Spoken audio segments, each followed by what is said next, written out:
So after we spoke to different diplomats and representatives of Israel and from Ukraine, sometimes, in my opinion, in my experience, it's better to speak to those who advise but don't necessarily work for the government. So we're speaking to Andrew Mack, an advisor for President Volodymyr Zelensky, President of Ukraine. How are you?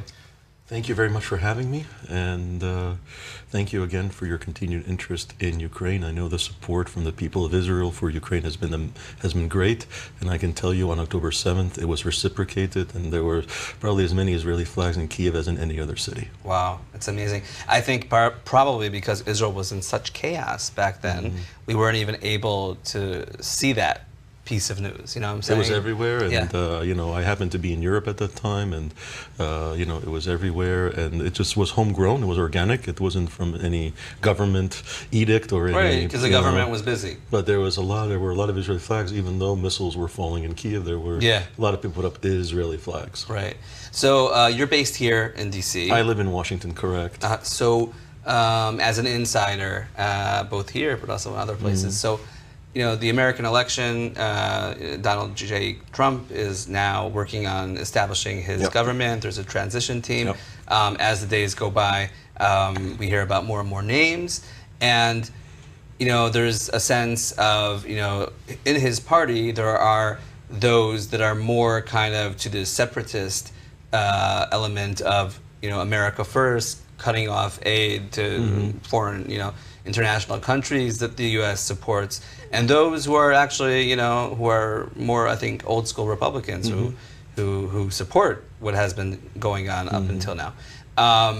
What's your assessment about what we should expect when it comes to Ukraine? Well, look, I think, you know, America first and continued support of Ukraine during this war are actually no, same thing. Yeah, I mean, I think if you put America first, you support Ukraine in this war.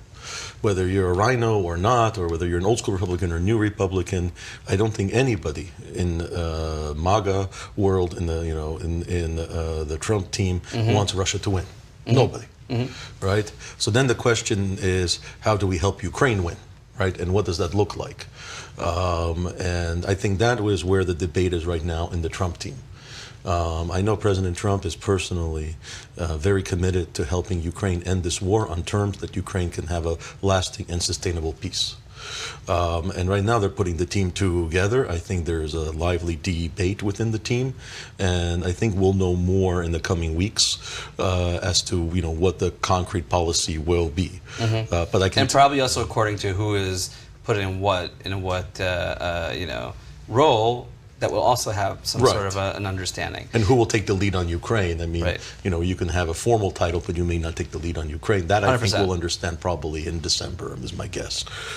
Maybe sooner. But yet again, you know, Trump spoke to President Putin a lot before he, you know, spoke to Zelensky. So apparently both sides are denying that conversation happened. Oh, really? Yeah, okay. and President Zelensky was one of 3 foreign leaders who got a meeting with President Trump in September. So then I'm sure at least 100 asked. So you know, I think being in the top 3 is pretty good. So I think there's a very good relationship personally between President Trump and the Ukrainian side, and I think that Andriy Yermak also has very strong ties with people in the Trump sphere, which are going to be very helpful.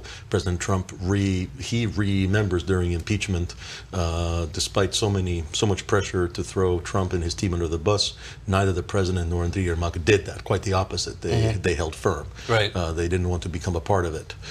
So I think, you know, I think there's definitely positive feeling, but I think, you know, just like with the current administration in the United States, you know, there is no clear path as to what to do next. There's, you know, many ideas, many opinions, and, you know, that I think is something that Trump will have to tackle.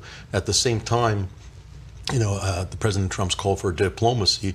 Look, Ukraine welcomes peace. Ukrainians are the ones who are getting killed. Ukraine has pushed peace plans for the last 2 years. There's been 4 or 5 peace summits. I forget how many. The last one had like 100 world leaders there. Right. Ukraine is the country that wants peace. The country that's escalating now is Russia.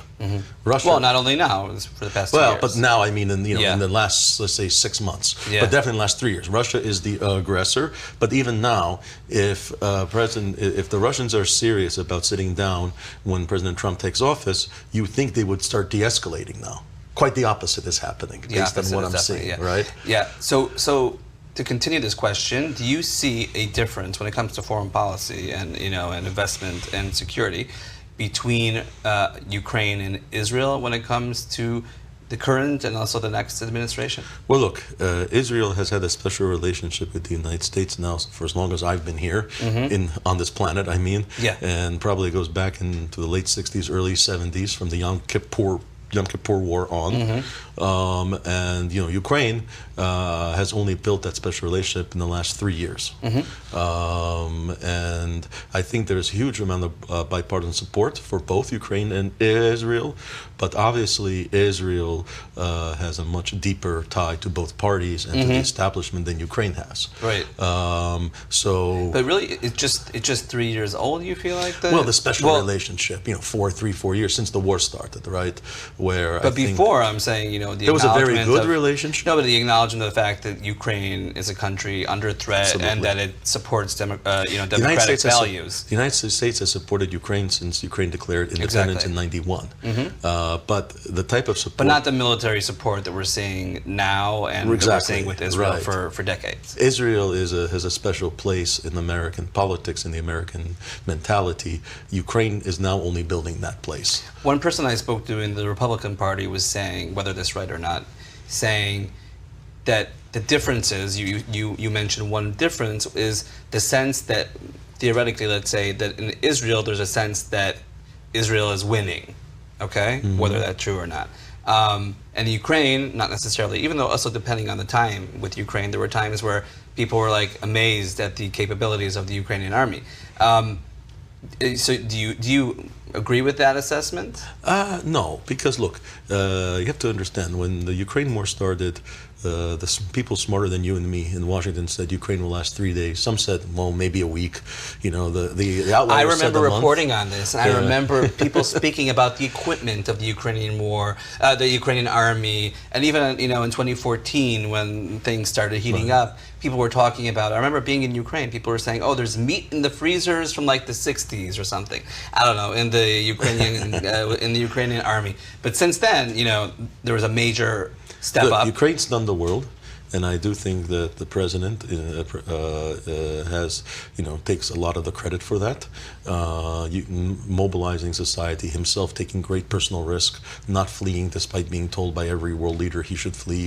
And without getting too many details, there were risks, and there were close calls. I don't know how he sleeps at night, by the way. Well, the first few weeks were were very rough, and that's all I'm going to say, because I don't want to disclose anything I shouldn't. And he did it, and then Ukraine, rallied. They had a very good year in 22. In 23, actually, I think they had a very good year. They took out the Russian fleet, and they restored their own shipping channels. Now, think about that for a second. One of the largest fleets in Europe was the Black Sea Fleet. Ukraine has no fleet, and they took them out with drones. Yeah. So literally, a country with no navy took out a country with the largest navy. Right. But I think the difference is that Ukrainians actually believe in what they're doing and in their country. And with the Russians, less so. So when you have a people so determined to do something, and this is after years of you had the Maidan and so many other things that turned this into a stronger and more resilient nation. They're there to fight until the end. Absolutely. And I think, the Ukrainian people will continue the fight. Obviously they're tired, and this has taken a huge toll on Ukraine. But having spent a lot of time in Kyiv in the last few months, I can tell you I haven't heard the words, we should give in, we should surrender. Everybody's willing to keep fighting. Right. Which is not a given. Yeah, exactly. So I think Ukraine will continue to fight. I don't think Ukraine will agree to peace on terms that don't secure Ukraine's future. And I think Ukraine has become essentially the big shock to everyone. So is Ukraine winning or losing? Well, 3 days have now been 3 years. And Ukraine is still standing despite Russia putting all of its tremendous power to try to destroy Ukraine. Ukraine still stands. Right.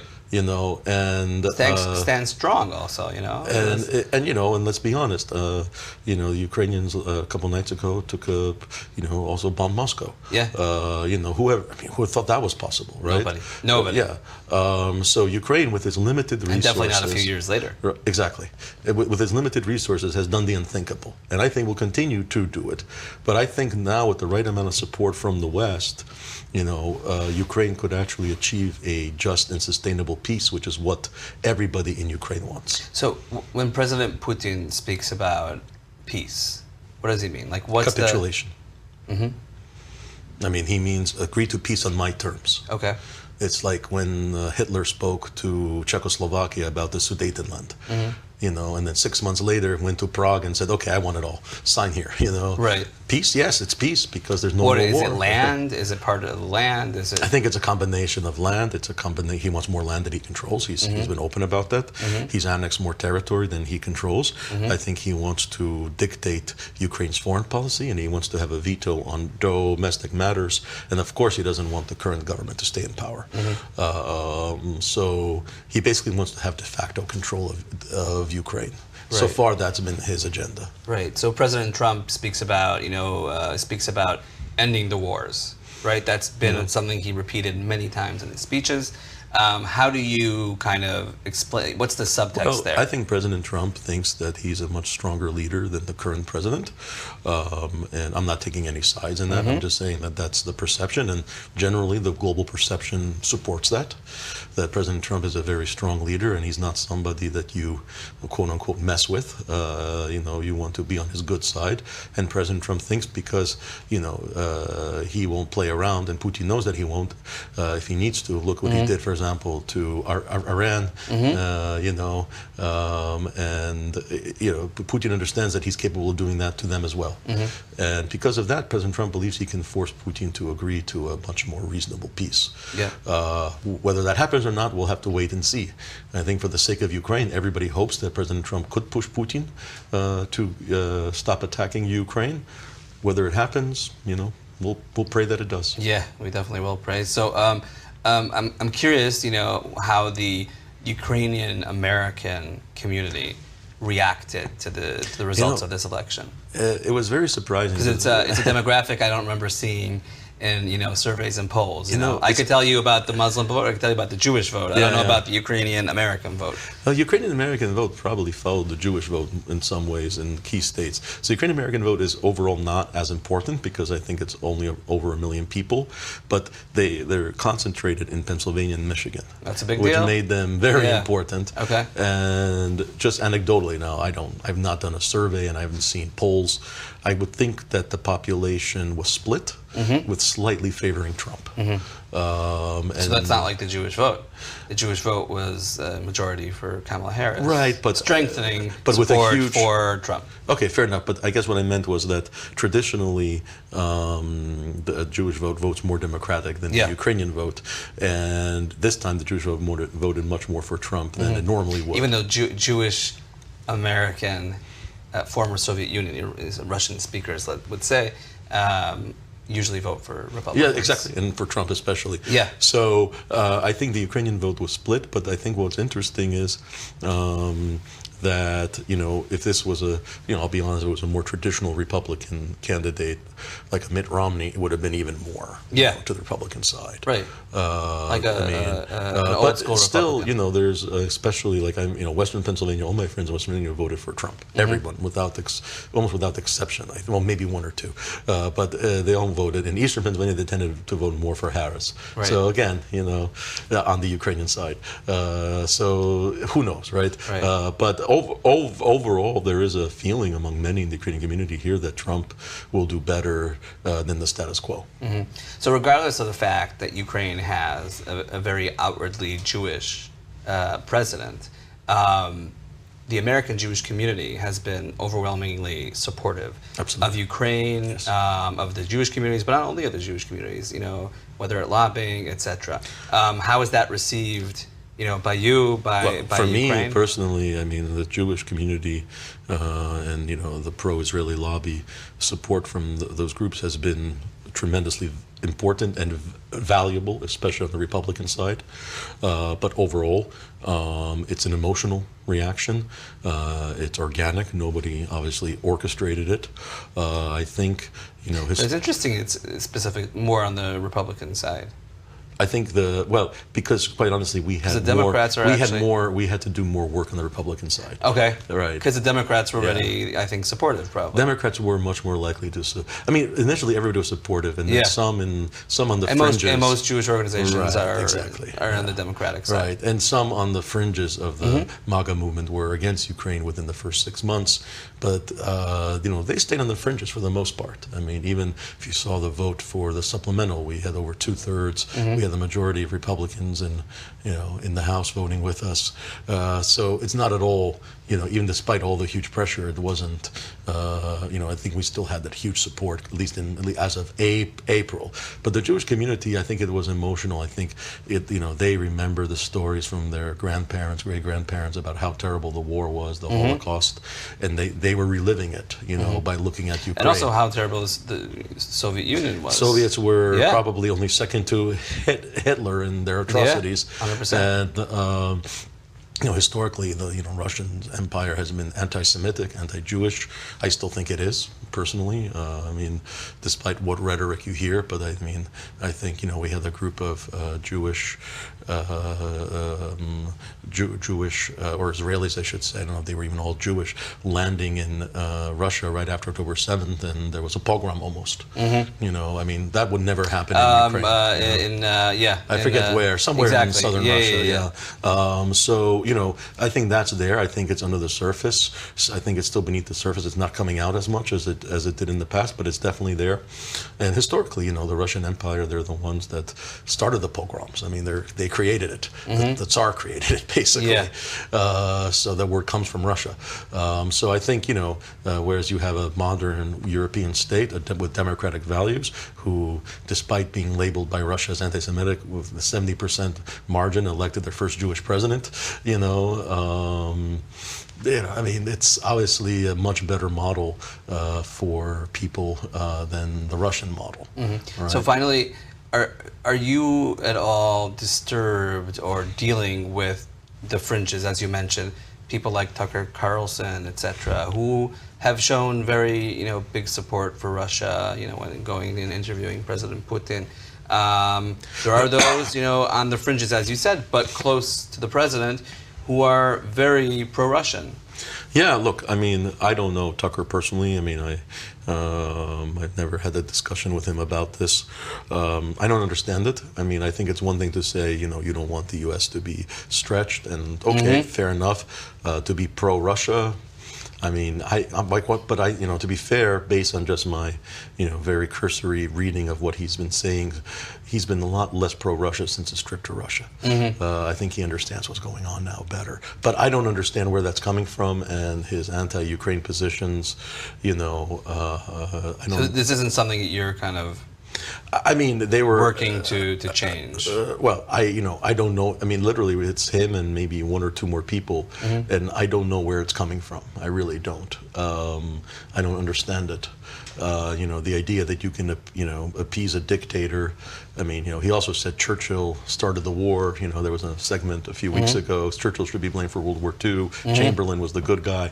Oh, okay. I mean, if you believe that, I mean, fine. We'd agree to disagree. I mean, I think that's just not true. Right. History has shown that that's wrong. Right.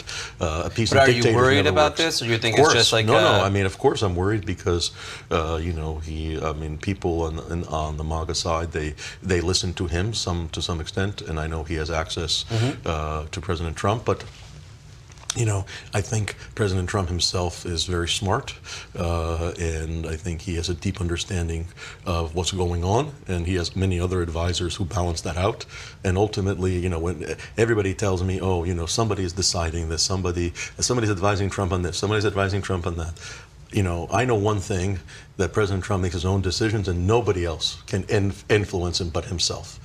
I mean, he'll listen to many people, he'll listen to a lot of ideas, but ultimately he makes the decisions. He makes the decisions. Yeah. And, to that extent, that gives me a lot of comfort that he will never do anything to hurt American interests. And, when push comes to shove, even though he may be frustrated at times, he will support Ukraine. Okay. Perfect. So let's hope that, the war will be able to end during this next administration. I hope it does. Yeah. And on the terms that will be sustainable and better for. Because don't forget, we've had two ceasefires already with very detailed agreements that were this big, and they weren't. Putin didn't keep to any of them. Didn't keep to So them. Maybe we need a smaller agreement. I don't know. Well, in general, things should be simplistic, but. Well, I think honestly, I think if President Trump agrees on pushes a peace plan and it's not supported by the Russians, I think there will be a simple message as to what the consequences are. It's not going to be, it's not for me to say, it's for President Trump to say, but given his other messages to other world leaders, I think you know what it is.